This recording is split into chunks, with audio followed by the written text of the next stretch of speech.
Welcome to CivilNet. My guest today is Fadi Salem, who is the founder and one of the leaders of the Jusoor Foundation. And if I'm saying it right at all, Jusoor in Arabic means bridges. Fadi is our guest from Dubai. Fadi, thank you for giving us time on CivilNet. My pleasure. Thank you for having me. Did I say that right? And am I right? Jusoor means bridges? Absolutely. Jusoor means bridges in Arabic, and this is what Jusoor is all about. Creating bridges between the Syrian diaspora, the 20 million strong Syrian diaspora around the world, with the 20 million Syrians inside Syria. Say that again, 20 million outside, 20 million inside? That's our estimate. That's according to the estimates of many academics. We have around 20 million Syrians around the world, and around 22 to 23 million inside Syria. Obviously, Armenia, not just has a diaspora, but lives by its diaspora in many ways. And of course, part of the Armenian diaspora is also part of the Syrian diaspora. Do you find that this self-definition of diaspora and a diaspora's responsibilities are not what one sitting in the homeland would expect? Is this dichotomy between what one expects of the other? I think for the Armenian diaspora, it's been there for a longer time, has been organized for a longer time than the Syrian one. The Syrian one has been the Syrian expatriate community, if you like, has been created through waves over the last 100 years or so, and today we have first, second, and third generation of Syrians recently are rediscovering their connection and roots to Syria, especially after the uprising took place in Syria, where a new national identity has been created, especially among the younger groups of the second and third generation. And we've seen that everybody wanting to contribute somehow back to their country, and they do not know how. So what we created in Jusoor is a channel for them to do this. And this is the idea and the concept behind Jusoor. You're saying that the uprising further linked and connected the second and third generation rather than turning them off and scaring them? Yes, I think so. And this is what we're witnessing by the interest and amazing interest by many Syrians we meet around the world who want to do something and contribute, even if they don't even speak Arabic, for example, and living somewhere around the world. And this is for us. There are many lessons to learn probably from the Armenian diaspora. Well, I don't know. That's a complicated comparison, but we'll leave that for the moment. Tell me whether in this confused situation in Syria, the crisis, the many sides, the many interests, the many unwilling sides, the many undeserving sides, people who are poking their head in who have no business. Given all of that, how does the distant Syrian, the diasporan Syrian, determine how it can be he or she can be most helpful? How are they able to engage in this confused situation? So many people are doing it regardless, and in many ways, people are doing it driven by the suffering of the people inside the country, and are trying to help and ease that suffering somehow with the refugees, with supporting the different groups inside the country who are taking part in the uprising, etc.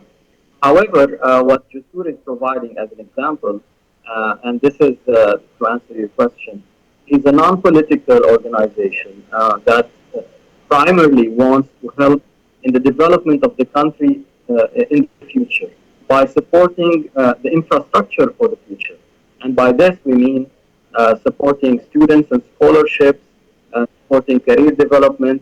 So the people that after let's say after the revolution ends, after the things stabilize again in Syria, people will be able to contribute. This infrastructure of young Syrians created and helped through Jusoor and other organizations will be able to go back, contribute to the development of the country. So you're saying that in some ways, perhaps the Syrian diaspora is being a little bit smarter than the Armenian diaspora in that there is not political fractioning yet? No, I wouldn't generalize it that way. I wouldn't say that it's smarter. It's actually very young and developing in terms of creating the links between the different groups in the diaspora.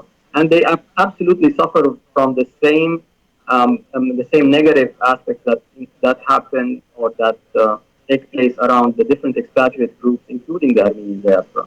So there are a lot of politics, there are a lot of tensions between the different groups within the expatriate community. What I'm saying is that Jusoor as an entity is a non-political organization, and this attracts many people from all sides to contribute.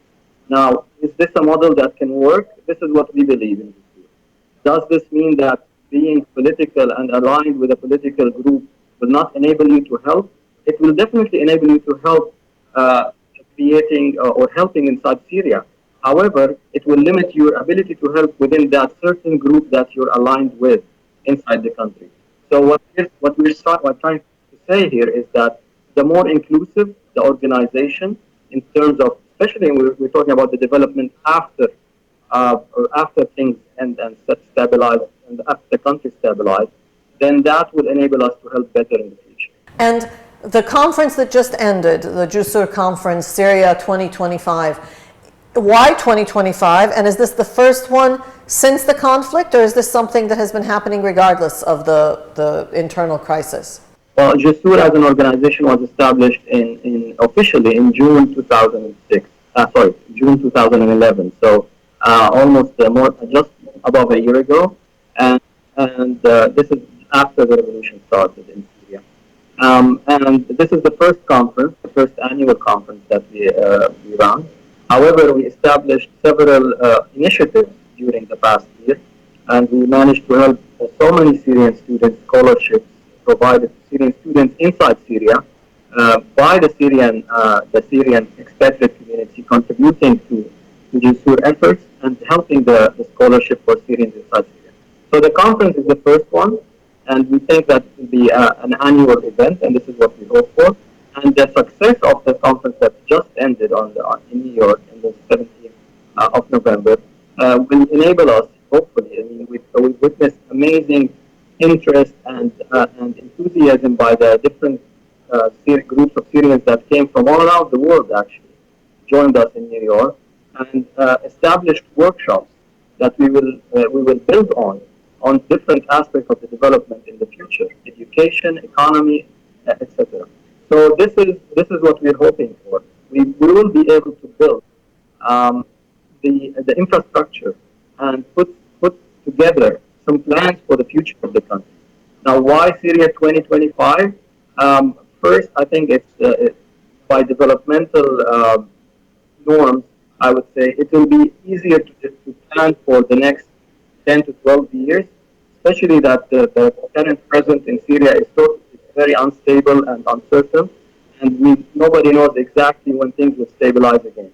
So whenever there is a stable organization, a stable country and government inside Syria after the revolution ends, we hope that whatever we built during this time, in terms of plans, in terms of developing the infrastructure, in terms of youth development, will be taken, or at least provided for the future governments in Syria and the civil society. Jusoor is multi-ethnic, as Syria has been? It is multi-ethnic, it is multi-religious, it is as diverse as the Syrian community around the world is, and the Syrians themselves inside Syria. We've been talking to Fadi Salem, who is the founder and one of the leaders of the Jusoor Foundation, which means bridges in Arabic, and it sounds like it's not just a bridge between Syrian nationals in Syria and the Syrian diaspora, but also Syria's present and Syria's future. Fadi, thank you for joining us on CivilNet. Thank you very much. It was my pleasure. Thank you for watching CivilNet.